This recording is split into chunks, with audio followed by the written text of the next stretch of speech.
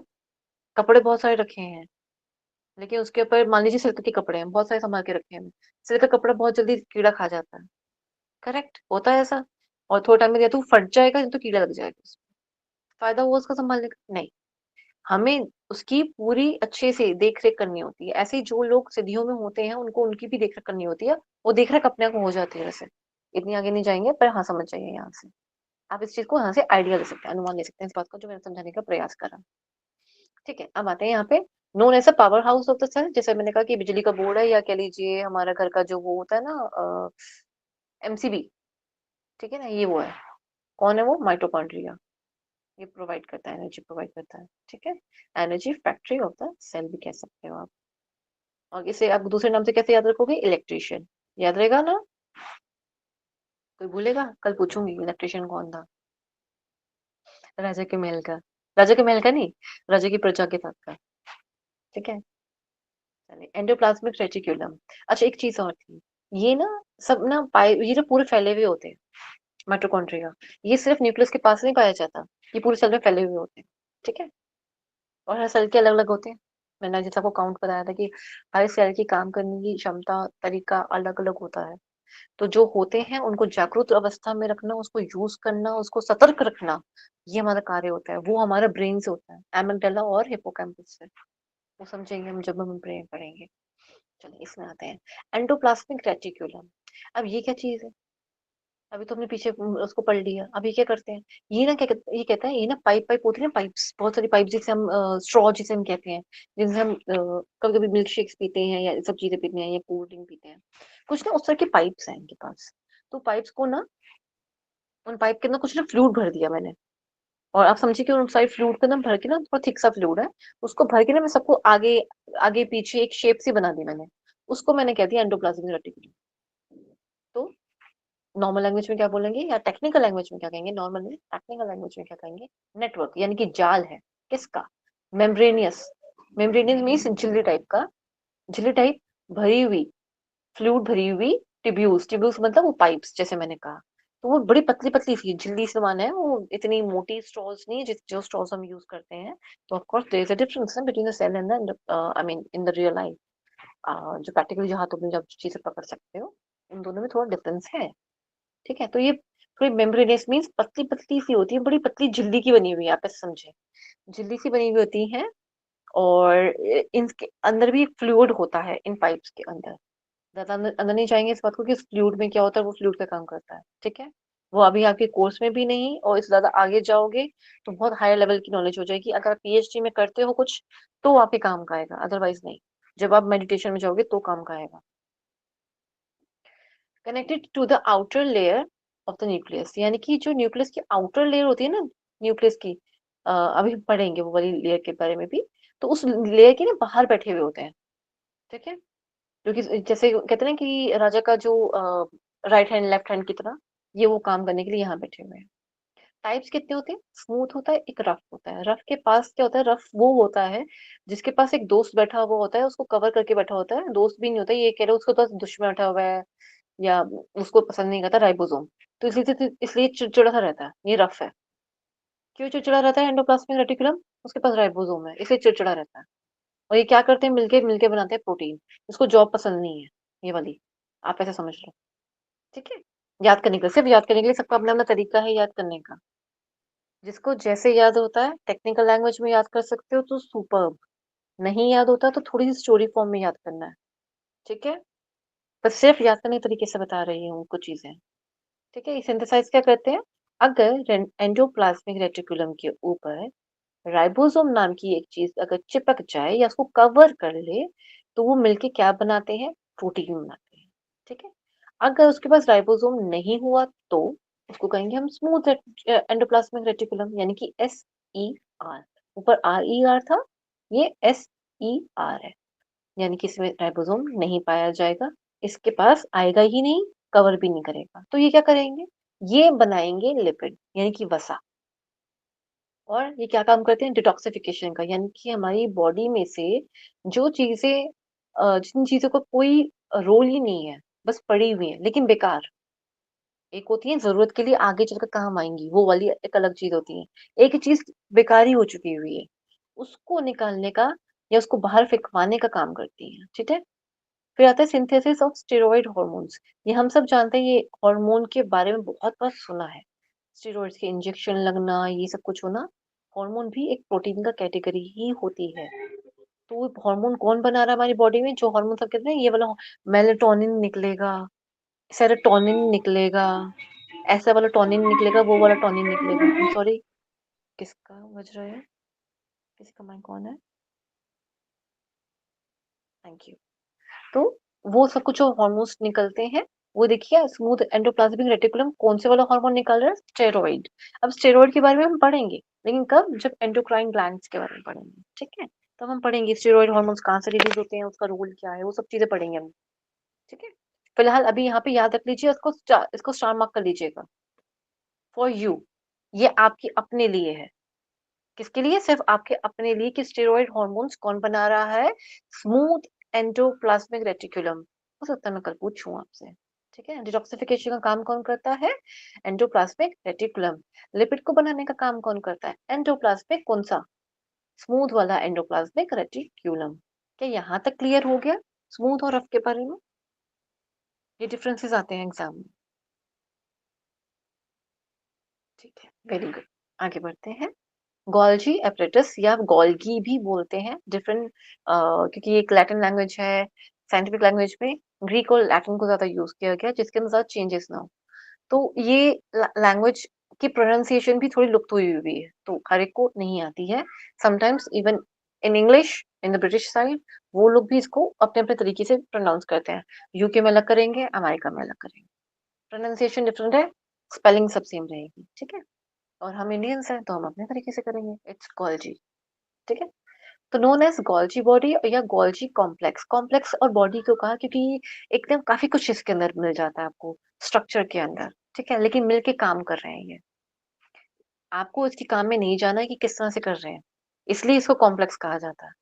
ये काफी चीजों में काम आता है, वो अभी आपको जानने का नीड नहीं है, एग्जाम पॉइंट ऑफ व्यू से भी नहीं आएगा, और वैसे भी नीड नहीं है, काफी कॉम्प्लेक्स तरीके के समझाने वाली चीज है वो। कौन लेके जा रहा है, कौन कैसे लेकर आ रहा है, वो फटेगा तो उसमें से कुछ केमिकल निकलेगा, तो आगे वो कुछ बनाएगा। तो वो सब कुछ आपको प्रक्रिया जानने की जरूरत नहीं है। कॉम्प्लेक्स क्यों कहा गया, इसलिए समझा रही हूँ। इसलिए इसको कॉम्प्लेक्स कहा गया कि इसमें काफी चीजें, इसमें कार्य इसका बड़ा डिफरेंट है, इसका कार्य करने का तरीका बड़ा अलग है, इसलिए इसको कॉम्प्लेक्स कहा जाता है। तो जो साइकिल्स है ना, ये वाले अभी आएंगे आगे बताती हूँ। तो ये वेसाइकल्स जो होते हैं वो काम के होते हैं। ओके, कम गया। मैं कर सका वो काम, 1 सेकंड। जी। कॉम्प्लेक्स ऑफ वेसाइकल्स यानी कि बहुत सारे वेसाइकल्स। वेसाइकल क्या होते हैं, क्या चीज है वेसाइकल? वेसाइकल होते हैं छोटे छोटे से ना गोलियां। कैसी गोलियां मैम, समझ नहीं आया। ये छोटी छोटी सी गोलियां होती हैं, जैसे कि आप समझिए बूंदी होती है ना, जो रायते में डालते हैं, दही में डालते हैं, बूंदी का रायता जिसे हम कहते हैं। अब वो समझ लीजिए वैसा है, और उसको मैं थोड़ा सा दबाऊंगी, पिच करके टूट जाएगा वो, ठीक है। लेकिन इसमें से ना, उसमें से निकलते केमिकल्स, जो इसके वेसाइकल हैं, जो इसकी इसकी जो रायते वाली बूंदी होती है ना, वेसाइकल्स को कह रहे हैं वो बूंदी को। तो वो जब हम उसको फोड़ते हैं ना, उसमें से कुछ केमिकल्स निकलते हैं, और ये बहुत सारे होते हैं इसके पास। किसके पास होते हैं? गोल्जी के पास। गोल्जी के पास क्या होता है? रायते की बूंदी होती है। क्या होता है? रायते वाली बूंदी, उसको क्या कहते हैं? वेसाइकल्स। एक सेकेंड। जी। उसके पास वेसाइकल्स होते हैं, और ये फोल्डेड मेम्ब्रेन्स के साथ साथ चलता है सब कुछ, ठीक है। बनाने का कार्य भी इसमें ऐसा ही चलता है। जी, ठीक है। तो ये नियर द न्यूक्लियस रहते हैं। पीछे भी हमने पढ़ा था ना, वो भी न्यूक्लियस के पास रहता है। कौन? Endoplasmic reticulum. ये भी न्यूक्लियस के पास पाया जाता है, ठीक है। फंक्शन क्या करते हैं? ये फंक्शन करते हैं, स्टोर करते हैं और मॉडिफाई करते हैं प्रोटीन को। स्टोर करने का कार्य भी करते हैं। मॉडिफाई का मतलब जैसा चाहिए ना, उसमें थोड़ी सी मॉडिफिकेशंस करी और चलो पहुंचा दिया प्रोटीन को, ठीक है। कहते हैं ना, जुगाड़ वाला काम कर दिया, या कह लीजिए कि प्रोटीन जिस फॉर्म में हमें चाहिए उस फॉर्म में हमें पहुंचाता है। अगर हम टेक्निकल तरीके से बात करें, जिस फॉर्म में रिक्वायर्ड होता है ना, उस फॉर्म में उसको चेंज करके हमें पहुंचाया जाता है। इसलिए इतना कॉम्प्लेक्स है ये, इसलिए वेसाइकल के अंदर केमिकल पाया जाता है, ठीक है। कॉम्प्लेक्स मीन्स ये छोटे छोटे जो बूंदी है, जो फटने पे जो अपनी ये फट जाती हैं, ठीक है। जब काम इनका होता है ना, इनका काम, वेसाइकल का काम ही है ये फटना। फटने में केमिकल रिलीज करना, उसका काम आता है हमें, वो चीज हमारे लिए जरूरी होती है, ठीक है। ओके। हाँ जी। प्रिपेयर करता है प्रोटीन को for transport to other part of the other parts of the cell. यानी कि क्या काम करता है, जब इसने एक तो स्टोर करके रखा प्रोटीन को अपने पास, और मॉडिफाई भी करता है प्रोटीन को अकॉर्डिंग टू पर्सन, या कह लीजिए ऑर्गेनल टू ऑर्गेनल। मॉडिफाई भी कर देता है प्रोटीन को। हाँ जी, कर दिया, ठीक है। ये मैंने स्टोर करके रख लिया एक बैग में, काला बैग था मेरे पास, मैं स्टोर कर लिया। और एक काले वाले बैग में जब मैं जिसके पास गई देने के लिए प्रोटीन, मान लीजिए कोई भी सेल ऑर्गेनल था, मैं उसके पास गई, क्या नाम है, लाइसोसोम के पास चली गई, या मैं चली गई न्यूक्लियस के पास चली गई, या मेरे पास और भी 10 चीजें हैं, मैं उनके पास चली गई। अच्छा, आपको प्रोटीन चाहिए, कौन से वाला चाहिए? वो कहेगा ये वाला चाहिए मुझे, ग्रीन ग्रीन कलर का। आपके बैग में था ना, ब्लैक बैग में ना प्रोटीन बहुत सारा पड़ा होता। तो आपने देखा एक रेड से कलर का है, कुछ अजीब सा कलर का है, आपने उसको थोड़ा सा मॉडिफाई करा, उसको ग्रीन कलर का बना के दे दिया, ये लो चलो, ये लो, आपका आपका प्रोटीन दे दिया मैंने आपको। तो prepare protein for transport to other parts of the cell, ये डिफरेंट चीज है।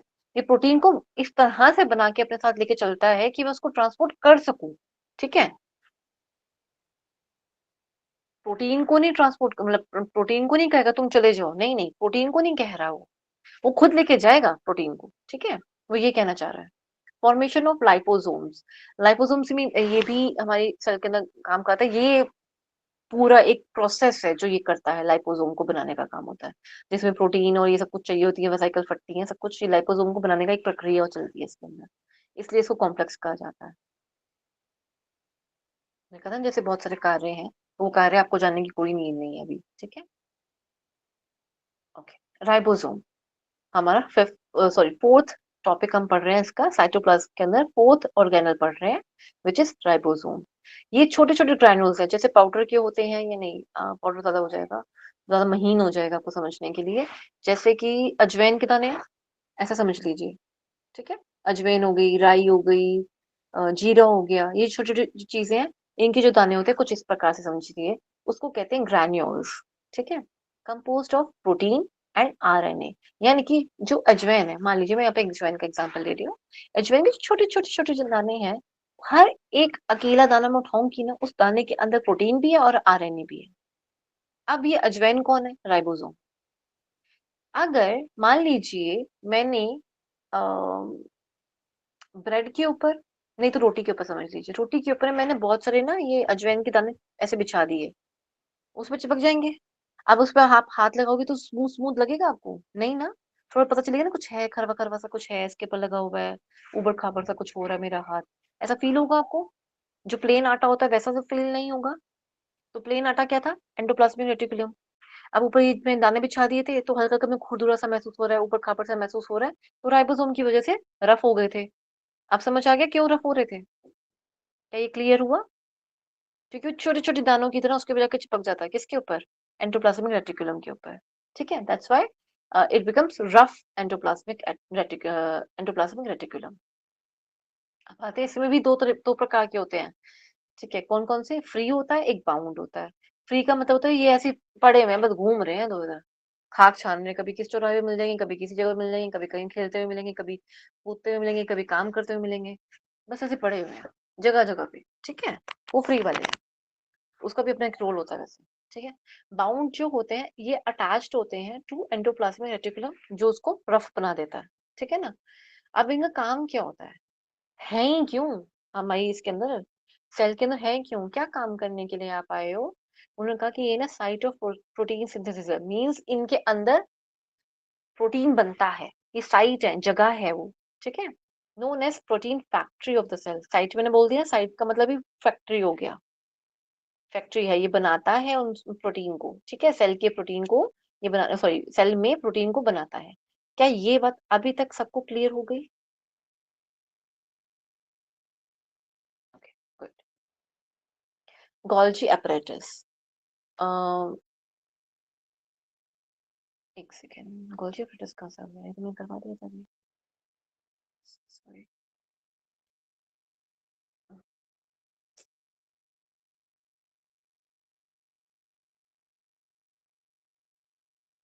लाइसोसोम है क्या आपका? और सेंट्रोसोम, न्यूक्लियस।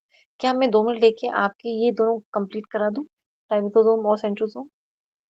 सेंट्रोसोम नहीं करवाऊंगी, सेंट्रोसोम सेल साइकिल के साथ अटैच्ड है, थोड़ा सा ही पार्ट है, अगर 2 लाइन का भी समझ सकते हैं उसको। बाकी जब हम सेल साइकिल सेल डिवीजन समझेंगे, असली काम वहां पे आएगा उसका। ठीक है, अभी लाइसोसोम समझा देती हूँ। लाइसोसोम सिर्फ वही है, इसे हम सुसाइडल बैग कहते हैं, डाइजेस्टिव मशीन कहते हैं।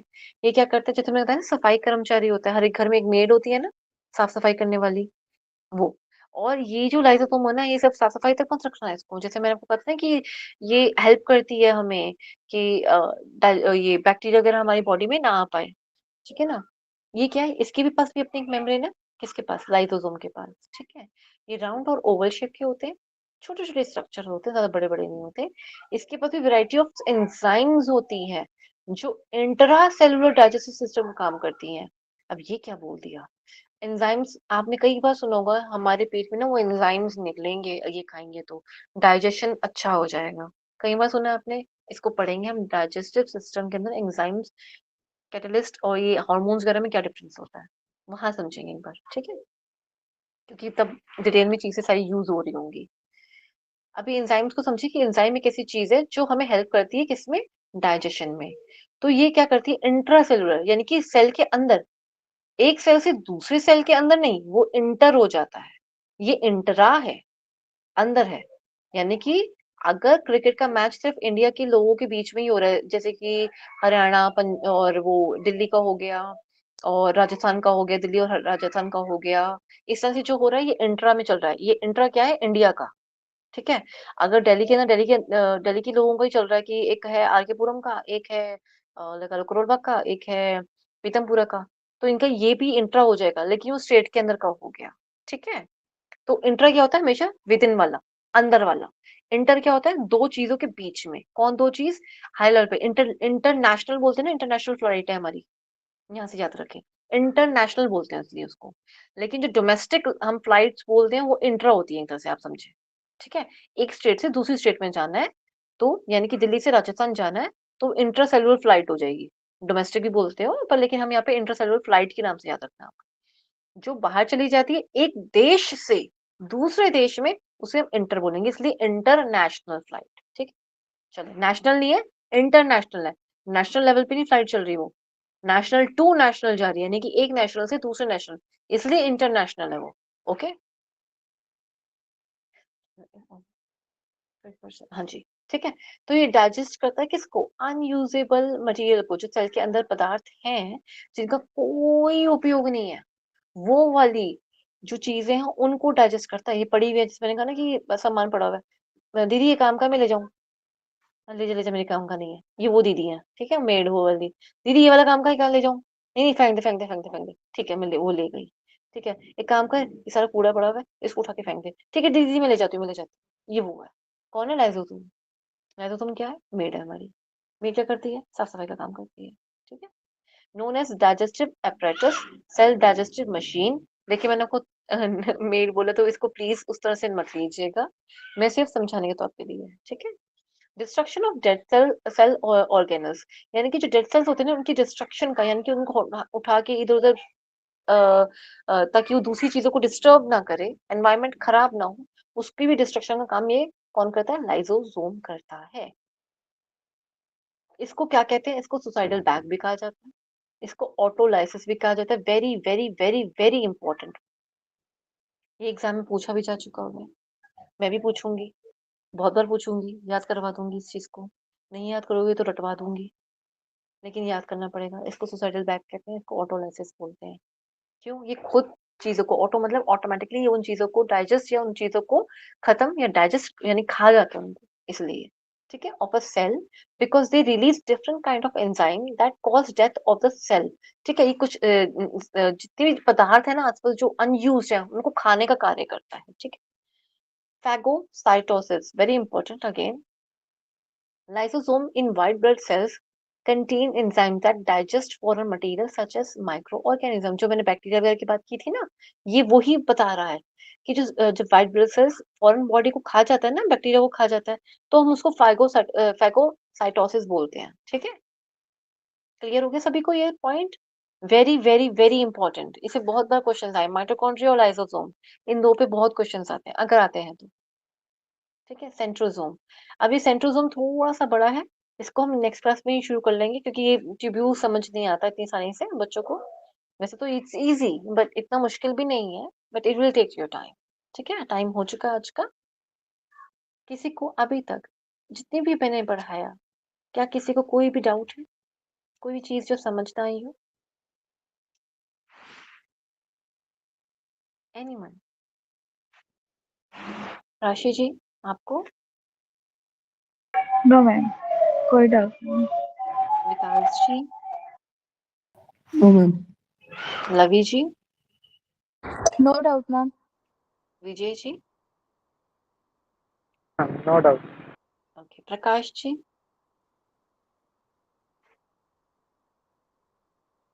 And the last one, Asha ji, Himanshi ji?